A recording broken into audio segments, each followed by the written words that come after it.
I pledge to stay drug-free. I plan to stay drug-free. I pledge to stay drug-free. I pledge to be drug-free. I pledge to stay drug-free.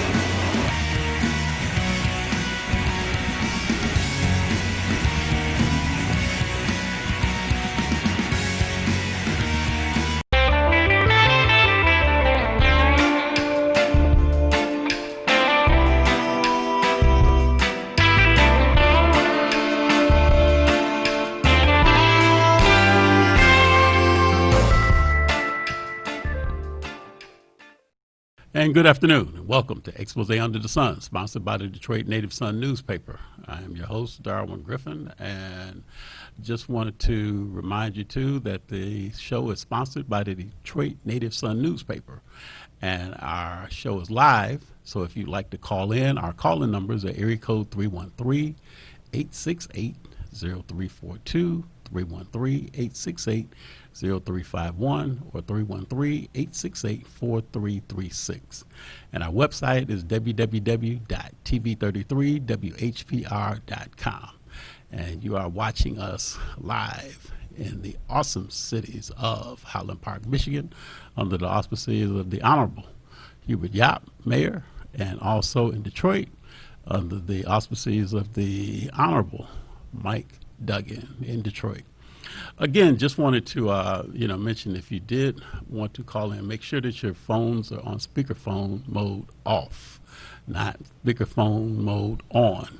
So again, today we're gonna have some lively conversation.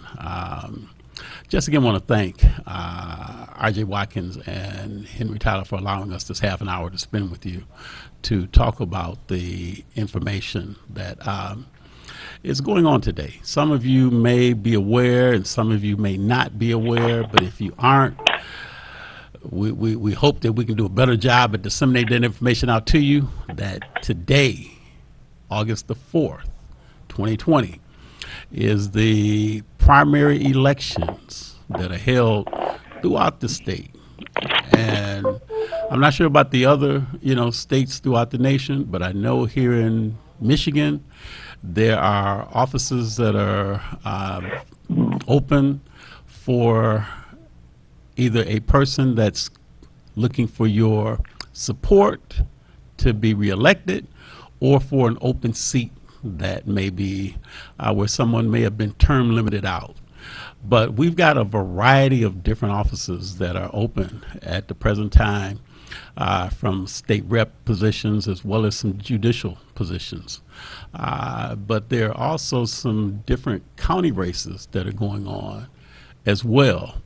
And just wanted to remind you, too, if you have not yet voted, to make sure that you've got up until 8 o'clock to get out and vote.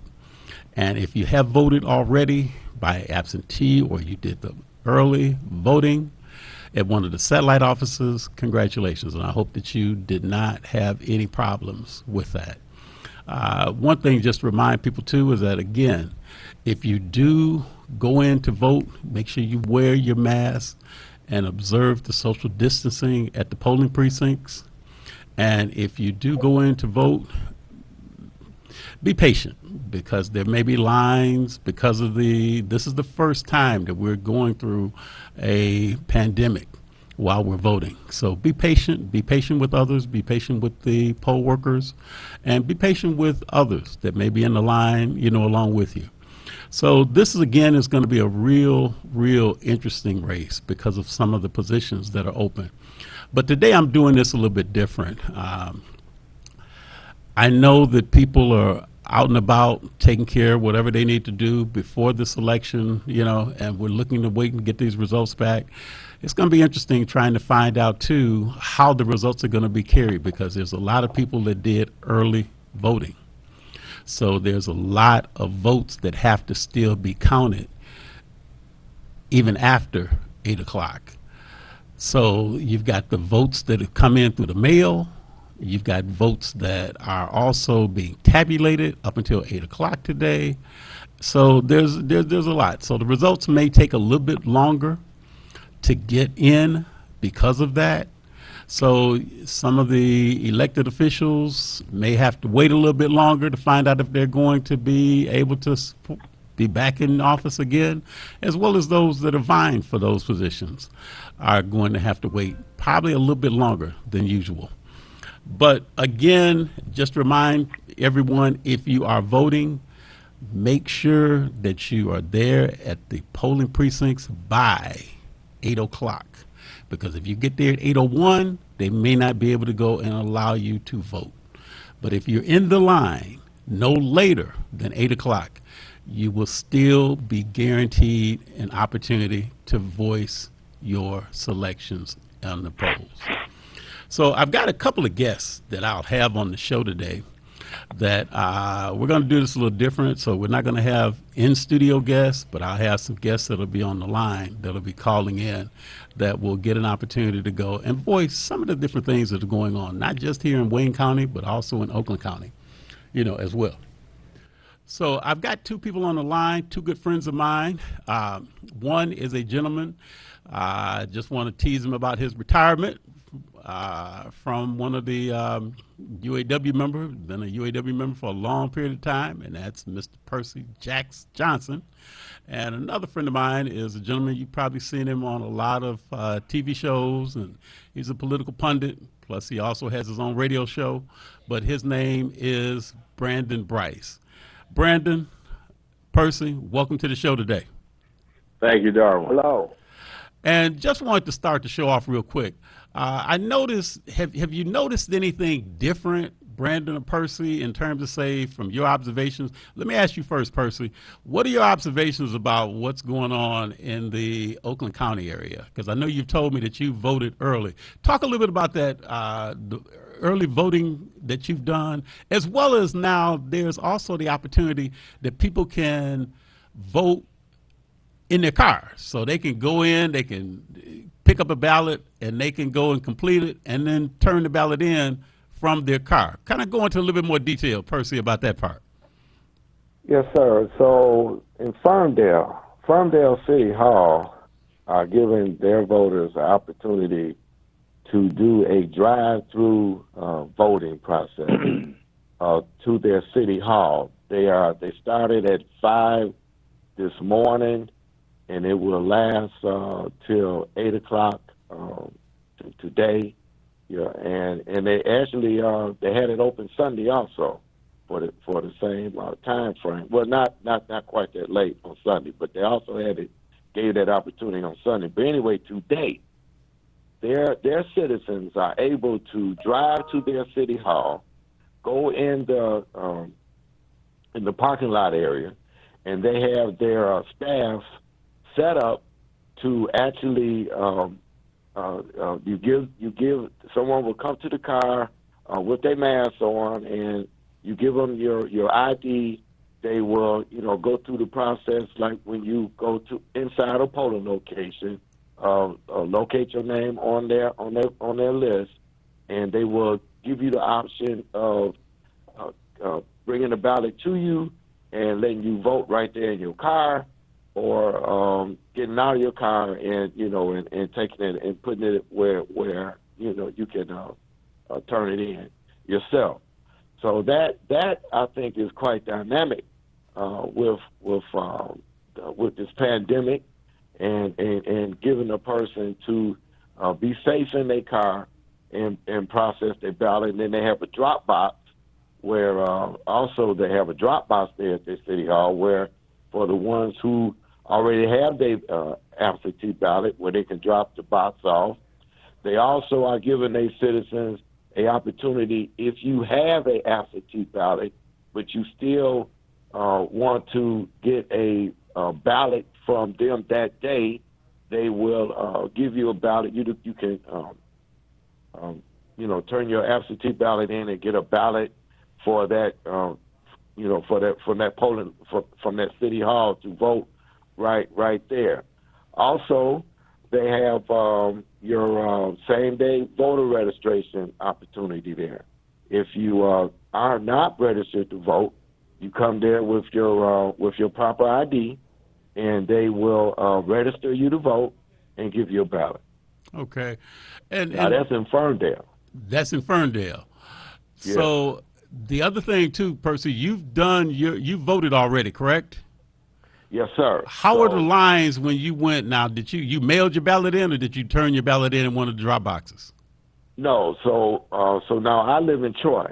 Okay. Now at our city hall in Troy, they purchased. They have always had a drop box on the outside of the city hall on the east side, the main entrance, basically where most of we enter the city hall to take care of our city business on the Okay. east side. But they added another drop box on the west side of the city hall, where once again you could stay in your car. And I actually used it. I used that because I wanted, I was kind of excited about this drive-through drop box that they have, Okay. where you take your ballot, you stay in your car, and you put your the box extends out enough to where it allows you to roll your window down and put your absentee ballot in the slot, and your ballot is turned in.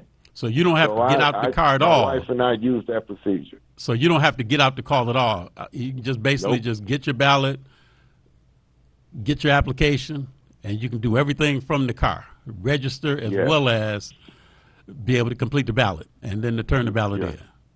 Okay, great. And so I'm a strong absentee ballot. I prefer. Okay, I feel that by you purchasing a absentee ballot, it gives you a time to view your ballot and really make a good decision on what you want to vote for. Look at the proposals, look at the candidates, and it was a name for. We actually had to make a vote for one of our city council candidates that I wasn't even aware would be on the ballot. So by me having this absentee ballot and observing that, I was able to make some phone calls and ask some people that I'm trust very well on their decisions about candidates, and I was able to get the information about the particular candidate that I ended up picking before I just made a vote or didn't vote, for that particular person. So Okay. that's what absentee ballot for me gives you a chance to really view your ballot real good and go over what's on the ballot so you can make a better choice in what you're picking. So you can make a good empirical decision before you go to the polls and decide who the candidate or who the person is that you want to support. Okay, great. Now, Brandon, let me get some observations from you about Wayne County. What are you noticing? Anything different that you're noticing in Wayne County this election cycle? Well, I mean, Darwin is definitely more scarce, because of COVID.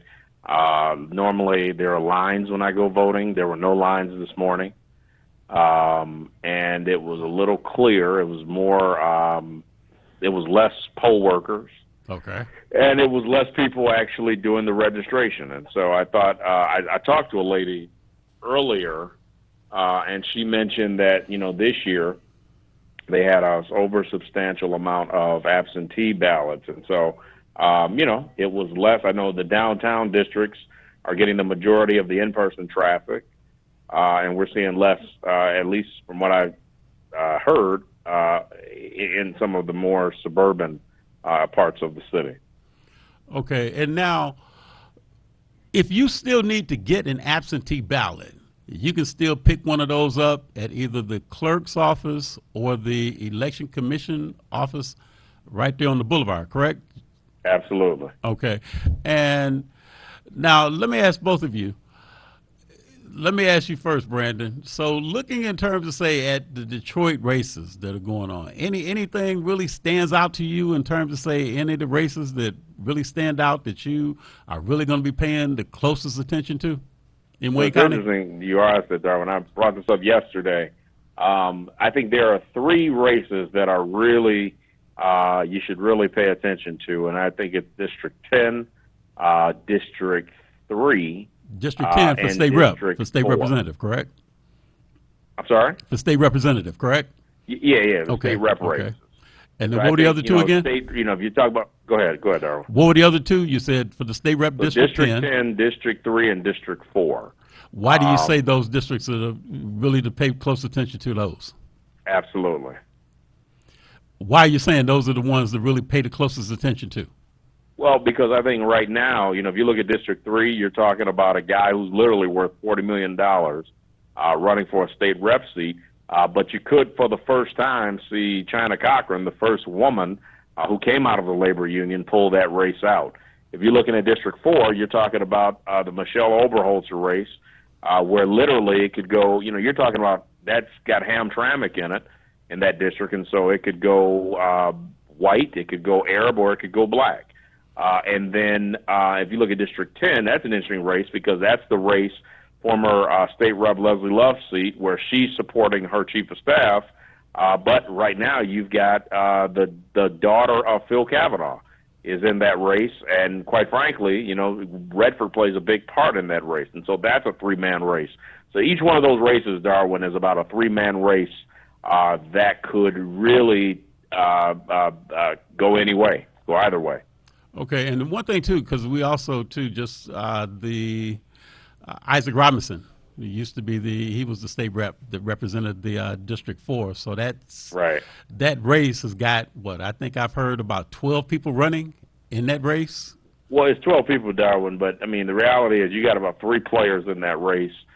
You've got I can't remember the Arab American candidate, but he's polling well. Abraham Ayers. Abraham Isaac. Yes, that's right. Abraham Isaac. You got him. You've got Michelle Oberholzer, who is a heavyweight in the area. And then you got DeLorean, is it DeLorean Holmes? DeLorean Holmes, who's also in that district, and he's making noise. And so, like I said, that's an area that you've literally got a heavy Polish block, you've got a heavy Arab block, and you've got a heavy black block. It could go either way. And then Tawana Simpson was his, used to work for State Rep Isaac Robinson at one point too, didn't she? She did. I'm not hearing a lot of things, but we never know. She is a grassroots campaigner. And one thing that, the late, great Isaac Robinson once told me, yard signs don't vote. Right. So it could go away. Right. They sure don't. So if they ever do, I think that's going to really be a Twilight Zone episode we need to be watching. Percy, talk about Oakland County. What are you seeing? Anything that could be surprising to you in terms of, say, for the end of races up in Oakland County?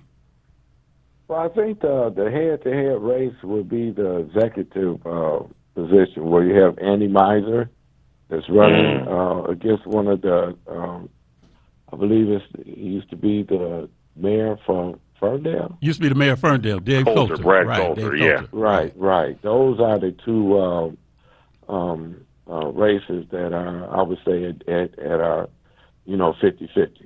So what do you see as some of the positives and the negatives as far as, say, that Meisner brings or that Coulter brings to that seat? Because Coulter is currently the Oakland County executive. And I know Coulter got the position after L. Brooks Patterson had passed away. Is that correct? Right. Okay. And so Andy Meisner used to be the treasurer for Oakland County, correct? Right. Okay. Right. So I know that there's some kind of, positives and negatives because I've been seeing some of the campaign ads that, they've had. Okay. Mm-hmm. So you're seeing that any other races that you think that might be something that we should really pay close attention to, Percy? Well, for Oakland County, that's those are that's the most heated race that we have, right? Okay. Let me, real quick, if I may, let me actually jump in on that because I think your caller brings up a very good point about not only the importance of that race, but the thing about it is that, you're talking about Andy Meisner is a political. His mother is the mayor of Oak Park. He's been in politics a long time. Brad Coulter was kind of a outsider who got his shot as the county exec, and he's actually the total opposite of what L. Brooks Patterson was. And so I think it's interesting because indirectly, Darwin, I think you have a establishment candidate running against an anti-establishment candidate that people actually like. I mean, people like Brad Coulter, or they like Dave Coulter. Okay. And the fact is, I think you're looking at, and we're going to be very frank, you're looking at will the Jewish vote turn out or will the LGBT vote turn out? That's really what you're running up against. Okay. Now, but go ahead, I Percy. gotta say though, I think like both candidates are well liked. They're right. They are. Yep. Issue too, because I favor Andy quite a bit. Even though even though my union endorsed the other guy, with me being in the UAW, they endorsed the mayor. But I know Andy Miser from participating in previous elections and being in the Democrat Party and participating in a lot of stuff. In fact, Andy was kind of one of the guys that helped stimulate me to be a precinct delegate, and is always encouraging individuals to encourage our citizens to be civically involved. So, it's like you can't lose whoever wins in my book. Okay. Let me add this, Darwin. Not only do I agree with that, what he said, but I think what's interesting is Oakland County historically has been a Republican stronghold. Right. And today you have no Republicans running. Or, I'm sorry, you have one running, but, let's be honest, we're not sure if he's going to be able to pull it out. And so that says a lot for, is the county finally going blue? Mm-hmm. Yeah, that makes a big difference right there. Right. And Gary, I think Gary Peters kind of cracked that ceiling when he came in as a congressman and won when he kind of broke that Republican grip that they were having, and more people started understanding how it's so important that you start voting for people who are going to support your interests and not just vote for your party. That's a good point. The party vote out. And really start paying more attention to the candidates and how they are, taking care of you and your community. Oh yeah. Well, now let me ask you, gentlemen. Let's weigh in a little bit. They've also got a race with the 13th congressional seat that's between the incumbent as well as the challenger. And I know this time around, the challenger won the election to serve the remainder part of the 2 months that the Honorable John Conyers had in his seat when he was the congressional person representing the 13th district, and then Rashida Tlaib won the 2-year term. Now you've got, and then you had a field that had about 6 or 7 other candidates running, but now you've got just the 2 of them running pretty much like head to head as Democratic candidates. What's your feel on that? I'll ask you, Brandon, since I know you do a lot and know a lot about Wayne County politics, and in Percy, if you want to weigh in, you can. If I had to put my money on it, I think Rashida walks away with it. I think she's got the money, and I think she's got the base, and she's willing to work for it, which was shocking because Brenda Jones, who comes out of the labor movement, really has the resources, but I'm not sure she's able to utilize those resources in such a short time. But here's the catch, Darwin. I'll get what they say. The battle will go to Rashida this go round, but I think the war is going to go to someone else. And so I think this will probably be Rashida's last term as a congressperson, because I think if you had a stronger, more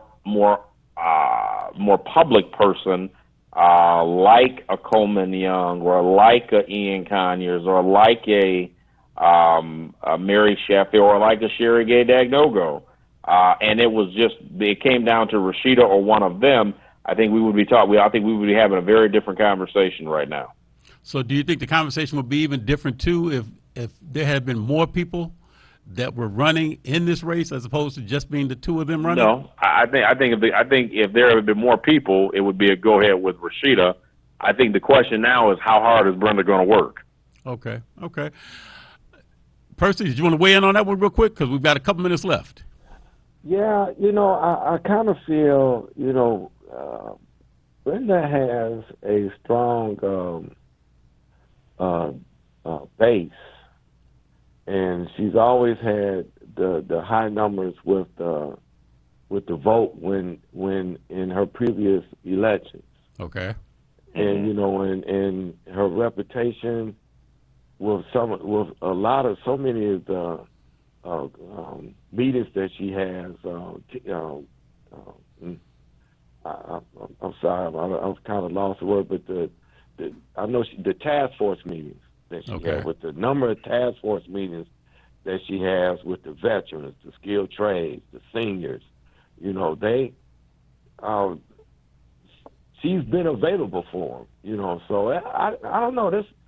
I'm waiting to see the results. I think it's going to be tighter than what a lot of people feel, and I don't know. I'm kind of feeling that Brenda might even pull it off because what happened in the first election, a lot of people didn't really realize that they had to vote twice for her, right? And they just voted that one vote, and she won the vote for the short term because that was the first vote that you had to make for just the 2 months. Right. Whereas they didn't realize that you had to vote for her again for the 2 years, and that's where she lost. And so I don't know.